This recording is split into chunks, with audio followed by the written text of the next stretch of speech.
Perception ही है कि अगर जो सक्सेसफुल व्यक्ति होता है उसको लोग अलग तरह से थोड़ा ट्रीट करते हैं, लोग आपसे काफ़ी ज़्यादा टिप्स लेना चाहते हैं, लेकिन अगर आप उस चीज़ को अगर आपको एरोगेंस दे रहा है तो ये चीज़ काफ़ी खराब है। IQ and test are like Bible for you, any of the exam you are appearing, आपको ये चीज़ें तो करनी ही पड़ेंगी, बेसिक रिक्वायरमेंट। पीएस मतलब इतना ज़्यादा रिकॉग्निशन नहीं है CAPF की सर्विस के बारे में, ये मतलब रिजल्ट ही होता है जो मतलब एकदम से आपकी जो पर्सनैलिटी है, लोग आपके बारे में क्या पॉइंट ऑफ व्यू रखते हैं, वो बिल्कुल सडनली बिल्कुल मेक चेंज शिफ्ट होता है उसमें। मेंटोर की तो नीड रहती है क्योंकि आपको टेस्ट सीरीज देनी है, आपकी लूप होल्स कहाँ हैं, तो एक अच्छा मेंटोर तो आपको नीडेड रहता ही रहता है।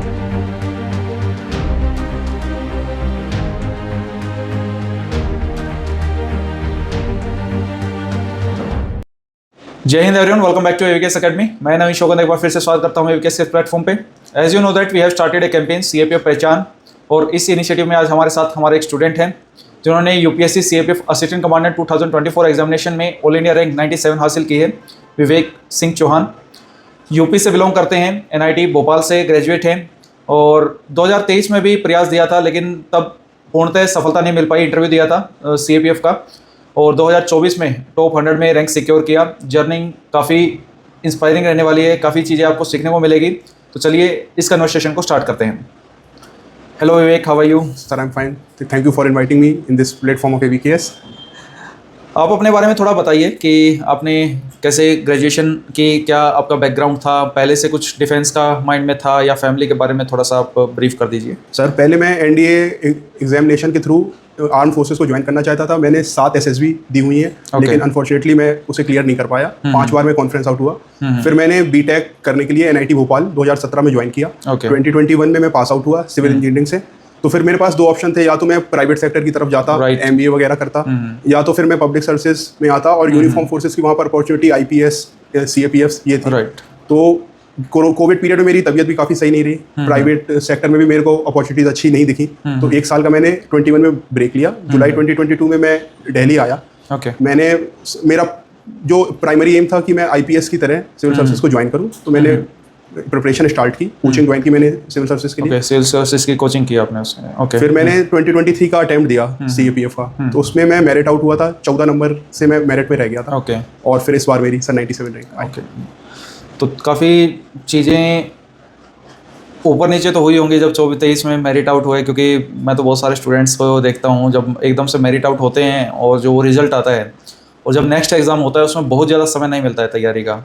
तो जो ड्यूरेशन थी उस समय कैसे अपने आप को थोड़ा कंसोलिडेट किया? Sir no doubt sir, failure sir किसी भी स्टेज में मिले सर वो बहुत ज़्यादा डिसहार्टनिंग होता है, लेकिन जो आपके वेल विशर्स हैं, स्पेशली पेरेंट्स, आपके फ्रेंड्स, आपके मेंटर्स, वो आपको मोटिवेट करते हैं कि आप सक्सेस के बहुत करीब हैं, आप मतलब परस्यू करिए।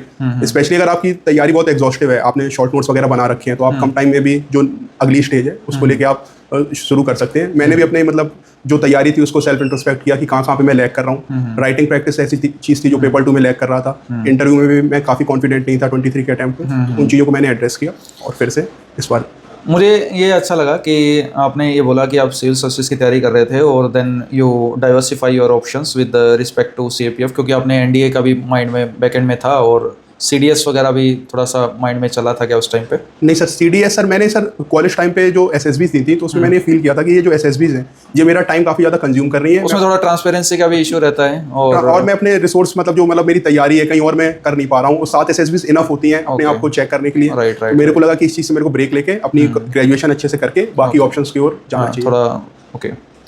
तो इस प्लेटफॉर्म पे स्टूडेंट्स को ये तो बहुत अच्छे से जानने को मिलेगा, क्योंकि आप के ही बैच के बहुत सारे स्टूडेंट्स से मेरी बात हुई है। उसमें कोई ऐसे भी कैंडिडेट्स थे जिन्हें डेडिकेटेड सिविल सर्विसेज की तैयारी की थी, कुछ ऐसे भी थे जिसने डेडिकेटेड CAPF की तैयारी की थी और बहुत अच्छा रैंक लेके आए हैं, और कुछ ऐसे भी थे जिससे वो CDS की तैयारी करना चाह रहे थे लेकिन CDS के थ्रू वो CAPF में ट्रांसफॉर्म हो गए। तो आई होप कि स्टूडेंट्स को थोड़ा डाइवर्सिफाई ऑप्शन मिलेंगे, लोगों के एक्सपीरियंस से डाइवर्स एक्सपीरियंस जानने को मिलेगा। तो लोगों की परसेप्शन आपके बारे में आप मुझे थोड़ा बता रहे थे इंटरव्यू से पहले या इस कन्वर्सेशन से पहले हम डिस्कस कर रहे थे, उसके बारे में थोड़ा बताइए कि लोग पहले ऑफिसर बनने से पहले लोगों की परसेप्शन क्या रहती है और ऑफिसर बनने के बाद परसेप्शन में क्या फर्क आता है? ये सिर्फ रिजल्ट ही होता है जो मतलब एकदम से आपकी जो पर्सनैलिटी है, लोग आपके बारे में क्या पॉइंट ऑफ व्यू रखते हैं, वो बिल्कुल सडनली बिल्कुल मेक चेंज शिफ्ट होता है उसमें। क्योंकि सर आप देखेंगे चाहे सीडीएस हो, सीएपीएफ हो या सिविल सर्विसेज, बेसिक जो सिलेबस है प्रिलिमिनरी एग्जामिनेशन का वो काफी कुछ कोर कंपोनेंट बिल्कुल सेम है। सिर्फ 2 या 3 सब्जेक्ट ऐसे होते हैं जो सिविल्स में जिनकी वेटेज इकोनॉमी वगैरह की ज्यादा होती है। आप सीएपीएफ में आएंगे तो आईआर डिमांड तो अलग रहेगी, हर एग्जाम की डिमांड तो अलग रहेगी। कोर कंपोनेंट तीनों का सेम है। तो अगर कोई भी एस्पिरेंट अगर तीनों को लेके भी तैयारी करता है तो अगर वो बेस मटेरियल को अच्छे से फॉलो करे, उसके एग्जॉस्टिव नोट्स बनाए, प्रैक्टिस करे तो तीनों ही एग्जाम को टारगेट कर सकता है। नहीं, लोगों की परसेप्शन में जानना चाह रहा था इसमें। अगर आप देख आपके गांव में जानते हैं सीएपीएफ को, जानते हैं सर? यूपीएससी मतलब इतना ज्यादा रिकॉग्निशन नहीं है सीएपीएफ की सर्विस के बारे में, ये मतलब थोड़ा फैक्टर है। लेकिन लोग फिर भी ये मानते हैं कि यूपीएससी के थ्रू एग्जाम कंडक्ट हुआ है तो कोई भी बड़ा प्लेटफॉर्म है। तो आप बता दोगे आपके एरिया में कि सीएपीएफ ऐसे ऐसे होती है, सेंट्रल आर्म पुलिस फोर्सेस, तो और सर अच्छा अवेयरनेस बढ़ा है फोर्सेस के बारे में और यूथ जो है इस फोर्स को लेके और ज्यादा ओरिएंटेड होंगे। तो एक आप मुझे ये बता रहे थे कि सर मुझे वेट भी बहुत रिड्यूस करना पड़ा उस स्टेज में। सर फिजिकल फिटनेस जो इसमें है वो सर एक काफी चैलेंजिंग कंपोनेंट हो जाता है अगर आप स्पेशली सिविल सर्विसेज एस्पिरेंट हैं, क्योंकि आपकी सिटिंग आवर्स बहुत ज्यादा होते हैं, फिर आप घर से बाहर होते हैं, डाइट हैबिट्स भी इतनी अच्छी होती नहीं है, तो आप जाहिर सी बात है वेट वगैरह काफी ज्यादा होता है। फिजिकल फिटनेस का उतना आप किए नहीं। कितना वेट कम किया सर? आई अराउंड 24 kg, 102 kg मेरा था सितंबर में रिजल्ट कराऊं। और फिर जब लास्ट में मेरा फिजिकल जब वहाँ पे रनिंग वगैरह होती है तो डाइटिंग और कैसे किया? Dieting sir dieting cardio intense बहुत करना पड़ता है, रनिंग वगैरह, आपके जो जितने भी एक्सरसाइज हैं, सप्लीमेंट्स भी मैंने मल्टीविटामिन्स वगैरह लिए थे। तो ये चीज़ तो आपको हर एक स्टेप को सीरियसली लेना है। अगर आपने किसी भी चीज़ को फॉर ग्रांटेड लिया तो वो कहीं ना कहीं आपको बैकफायर करेगा जब आप एक्चुअल इवेंट करेंगे। और इंटरव्यू में भी हम देखते हैं कि आपका 2023 का स्कोर और 2024 का स्कोर में बहुत डिफरेंस है, तो क्या ऐसा रीजन लगता है आपको कि वो विद टाइम ऐसा क्या डेवलप किया आपने? सर मैंने लोगों के इंटरव्यू देखे सर, आपका तो सर बहुत बड़ा रोल है इसमें। मतलब पहली बार डेफ मैंने सीपीएफ का आपको दिखाया हुआ था और कॉन्स्टेंटली टच में था मैं आपके। तो सर उसमें ये था कि आपको 4-5 थीम्स होती हैं कि आपकी ग्रेजुएशन सब्जेक्ट में कमांड होनी चाहिए, इंटरनल सिक्योरिटी ऑफ फोर्सेस के वगैरह में आपको पता होना चाहिए, करंट अफेयर्स भी अच्छे से आना चाहिए, डेफ तो बिल्कुल आपके टिप्स पे होना चाहिए। तो ये 4-5 थीम्स को आप बार बार रिवाइज करते रहिए। किनका बोर्ड था? सर राज शुक्ला सर का बोर्ड था। कैसा एक्सपीरियंस रहा उनके साथ? सर एक्सपीरियंस काफ़ी अच्छा था सर, काफ़ी स्ट्रिक्ट, वो खुद ही शायद लेफ्टिनेंट जनरल से रिटायर्ड है, तो काफ़ी स्ट्रिक्ट उनका नेचर है, क्वेश्चन भी उनके बिल्कुल टू द पॉइंट रहते हैं, तो काफ़ी उन्होंने ग्रिल किया। लेकिन मतलब काफ़ी मैं डर भी रहा था क्योंकि कई लोगों का एक्सपीरियंस है कि वो बहुत या तो बहुत लो मार्क्स देते हैं, बहुत हाई मार्क्स देते हैं, लेकिन मेरा मार्क्स ठीक आया। तो कितना? 110 नंबर? 110 नंबर आया, तो बहुत अच्छा स्कोर है। कोचिंग के बारे में क्या रहा है आपकी? सर कोचिंग सर एक आपको हेल्प दे सकता है कि जो आपके बेस बुक्स हैं जैसे लक्ष्मीकांत, पीएमएफ वगैरह, इनको समझने में आपको आसानी हो जाएगी कोचिंग के बाद। लेकिन मेन एफर्ट्स तो आपके खुद के ही होते हैं। बाकी अगर आप सेल्फ स्टडी भी कर रहे हैं तो आपको इवैल्यूएशन और मेंटोर की तो नीड रहती है, क्योंकि आपको टेस्ट सीरीज देनी है, आपकी लूप होल्स कहाँ हैं, तो एक अच्छा मेंटोर तो आपको नीडेड रहता ही रहता है। इवन अगर आप यूट्यूब वगैरह से फ्री मटेरियल वगैरह भी लेंगे तो आपको ये चीज़ तो क्या स्ट्रेटजी होनी चाहिए कैंडिडेट की अकॉर्डिंग टू यू, कि मान लो किसी के पास 1 साल का समय है या 10 महीने का समय है, तो उसको कैसे तैयार करना चाहिए इस एग्जाम को? सर सबसे पहले तो जो आपके बड़े बड़े कोर सब्जेक्ट हैं जैसे कि पॉलिटी, इकोनॉमी, इंटरनेशनल रिलेशंस, इनके आप एग्जॉस्टिव कोचिंग से सिर्फ रेफरेंस लेके खुद के नोट्स बनाएं। राइट। उसके बाद नोट्स का है कुछ रोल? नोट्स का सर रोल है, लेकिन आपकी प्रैक्टिस बहुत ज्यादा हेल्प करेगी। आप दूसरे के नोट्स पे अगर डिपेंड होंगे तो कहीं ना कहीं आप ग्रेस्प उतना अच्छा नहीं कर पाएंगे। और शॉर्ट नोट्स अगर होते हैं तो रिवीजन में लास्ट में बहुत आसानी रहती है। लोगों को नोट्स बनाना नहीं आता, उसके बारे में कुछ बता सकते हो? सर ज्यादा से ज्यादा आप ये करिए कि मतलब आप बुक को पूरा मतलब आप ट्रांसलेट कॉपी कर देते हैं। मैं तभी पूछना चाह रहा हूँ आपको, उसके लिए आपको प्रीवियस ईयर पेपर्स काफी ज्यादा हेल्प कर देंगे कि आपको क्या चीज उनमें इंक्लूड करनी है अपने। पहले तो एक रीडिंग पहले बुक की लगाओ, तब तक नोट्स ना बनाओ जब तक बुक ना पढ़ लियो। जब तक आपको कॉन्सेप्ट्स नहीं आते, कमांड नहीं है, तो आपको नोट्स नहीं बनाने चाहिए। और प्रैक्टिस तो बहुत ज्यादा नीडेड है।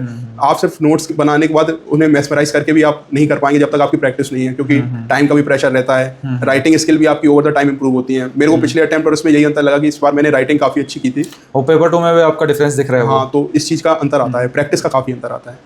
लोग टेस्ट सीरीज वाले पार्ट को बहुत इग्नोर कर देते हैं, बहुत लाइट लेके चलते हैं। वो तो सर कर ही नहीं सकते। PYQ and test series are like Bible for you, any of the exam you are appearing, आपको ये चीजें तो करनी ही पड़ेंगी, बेसिक रिक्वायरमेंट है एग्जाम्स। क्या और मैसेज देना चाहोगे कैंडिडेट्स को आपकी तरफ से? सर यही है कि फेलियर आपको किसी भी स्टेप में मिल सकता है, और फेलियर काफ़ी लोगों को मिलता है क्योंकि सीट्स लिमिटेड हैं। लेकिन आप ये भी सोच के चलिए कि सक्सेस आपको बस एक ही स्टेज में लेनी है। एक बार आपको सक्सेस मिली तो फिर उसके बाद आपकी जर्नी काफ़ी ज़्यादा बदल जाएगी, आपकी सोसाइटल पोजीशन, इमेज वगैरह सारी चीज़ें बदल जाती हैं। तो चांसेस तो हैं आपके कि आपको SSB फोर्स अलॉट हो? Yes sir, most probably last year के बेसिस पे SSB ही। अब यही चाह रहे होंगे NIT भोपाल में दोस्तों से मिलता रहूँगा मैं? सर ये तो है, ट्रेनिंग और कॉलेज मेरा एक ही जगह पे हुआ था, ये चीज़ तो है सर। जब आप टोटली स्टूडेंट फेज में थे तब आपका चीज़ों को देखने का नज़रिया कैसा था, या लोगों को आपको देखने का नज़रिया कैसा था, और अब ऐसा क्या चेंज हुआ रिजल्ट आने के बाद लाइफ में? सर ये एक सोसाइटल परसेप्शन ही है कि अगर जो सक्सेसफुल व्यक्ति होता है उसको लोग अलग तरह से ही थोड़ा ट्रीट करते हैं, लोग आपसे काफ़ी ज़्यादा टिप्स लेना चाहते हैं। लेकिन अगर आप उस चीज़ को, अगर आपको एरोगेंस दे रहा है तो ये चीज़ काफ़ी ख़राब है। आपको इस चीज़ को एक अपॉर्चुनिटी देनी चाहिए कि आप यूथ को गाइड कर सकते हैं, सोशल सर्विस कर सकते हैं, पब्लिक सर्विस में एफिशिएंटली कंट्रीब्यूट कर सकते हैं।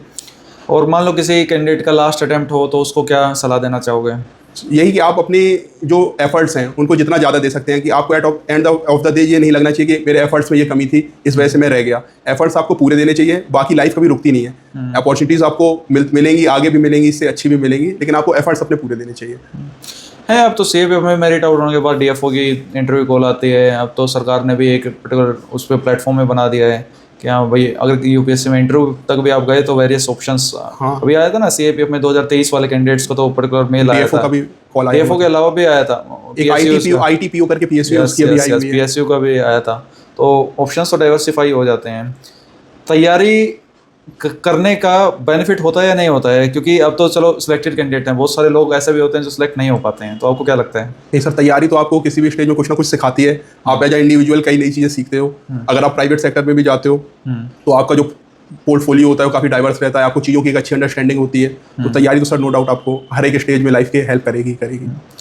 कब स्टूडेंट को ये सोचना चाहिए कि मैं इस एग्जाम के लिए मुझे तैयार करना चाहिए या नहीं करना चाहिए? उसको क्या ऐसे पैरामीटर्स वो जज करें? Sir I think final year of graduation एक ऐसा भी पॉइंट होता है किसी भी स्टूडेंट की लाइफ में कि उसको कोई भी चीज़ को बिल्कुल डिसाइड करना चाहिए कि वो किस फील्ड में अपने करियर को परस्यू करना चाहता है, whether private sector, public sector, जिसमें भी आपको जाना है। आप अपने ऑप्शंस को इंट्रोस्पेक्ट करिए, एनालाइज करिए और अकॉर्डिंगली तैयारी करिए। लोग केवल सिविल सर्विसेज के पीछे लगे रहते हैं, उसके बारे में क्या ओपिनियन है आपकी? सर सिविल सर्विसेज एक अच्छा ऑप्शन है, बहुत सारे लोग तैयारी करते हैं, लेकिन अगर आपका यूनिफॉर्म फोर्सेस के थ्रू थोड़ा भी ओरिएंटेशन है तो आप सीडीएस हो गया, आपका सीएपीएफ हो गया, इन प्लेटफॉर्म्स को भी आप अच्छे से। लेकिन फिर इसमें भी ये एक इशू आ जाता है कि सीएपीएफ की अप्रोच अलग है, क्योंकि और एसएसबी की अप्रोच टोटली अलग हो जाती है। तो सर वही है, आपको अपनी स्ट्रेंथ देखनी पड़ेगी कि क्या मैं, मतलब जो इसकी डिमांड है एग्जाम की, वो फुलफिल कर पा रहा हूँ कि नहीं कर पा रहा हूँ। और अगर आपको लगता है कि आप कर सकते हैं, सीडीएस एस्पिरेंट को तो जरूर ट्राई करना चाहिए, क्योंकि इधर तो एज रिलैक्सेशन भी रहता है और अदर बेनिफिट्स भी रहते हैं, और मतलब जॉब प्रोफाइल भी ऑलमोस्ट, मतलब बॉर्डर पोस्टिंग आप अगर सीआरपीएफ वगैरह लेते हैं तो काफी ओवरलैप कर जाता है। थैंक यू सो मच विवेक, बहुत अच्छा लगा आपसे बात करके, और आई होप स्टूडेंट्स ने बहुत चीज़ों को सीखा होगा। सबकी लाइफ की अपनी एक जर्नी रहती है, अपना एक स्ट्रगल रहता है, और ये जिस बैकग्राउंड से आते हैं वहाँ से आके दिल्ली में रह के सारी एडवर्सरीज को काउंटर करते हुए एक ऑफिसर बनना अपने आप में काफ़ी चैलेंजिंग टास्क होता है। लेकिन जब चीज़ें हो जाती हैं तो बिलीव भी हो जाता है कि यस मैंने कर लिया। उससे पहले आपको अपना बिलीव सिस्टम भी स्ट्रॉन्ग रखना पड़ता है कि मैं कर सकता हूँ चीज़ों को। फिर भी आपको अगर कोई डाउट है तो आप कमेंट सेक्शन में बता सकते हैं, we can discuss that part also, and मिलते हैं नेक्स्ट वीडियो में। जय हिंद।